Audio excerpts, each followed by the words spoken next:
After an historic two-day collapse in gold prices, many people are wondering, what about the gold miners? Here with us to talk about it today is Will Rhind of ETF Securities U.S.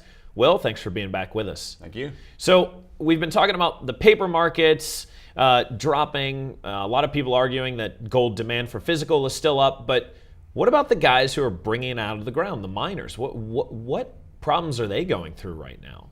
Well, there are a number of issues associated with this price fall in gold, and I think a lot of people are asking, is this a good time to buy gold, and should I be getting back into the market?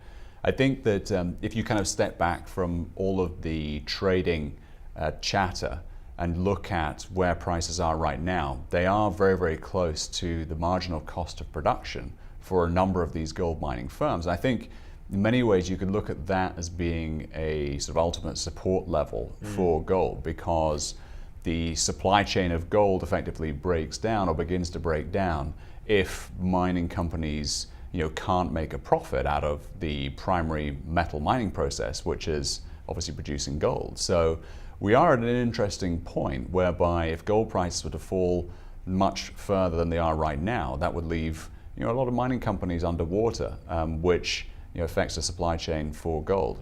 Now, would it affect all the mining companies, or would it just affect more of the junior mining companies than, say, a Barrick Gold? It doesn't affect all mining companies. It's a spectrum, cash cost curve, whatever you want to call it.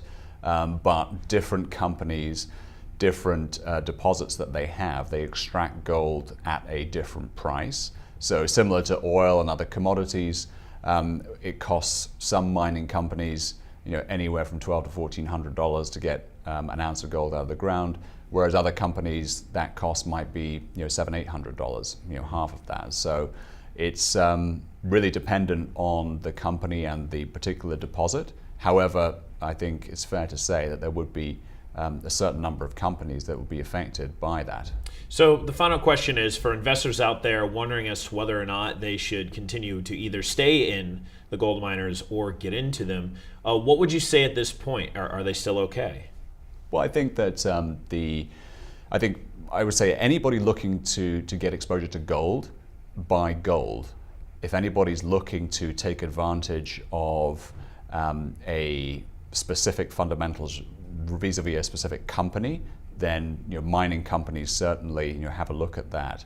But for anybody, I think the classic sort of lesson in commodities, if you want exposure to the commodity, buy the commodity, don't buy the company. Sure. All right. Well, Will, thanks so much as always. You heard it from Will. A lot of these gold mining companies are looking at the cost that it takes for them to get an ounce of gold out of the ground as we continue to see gold prices plummet.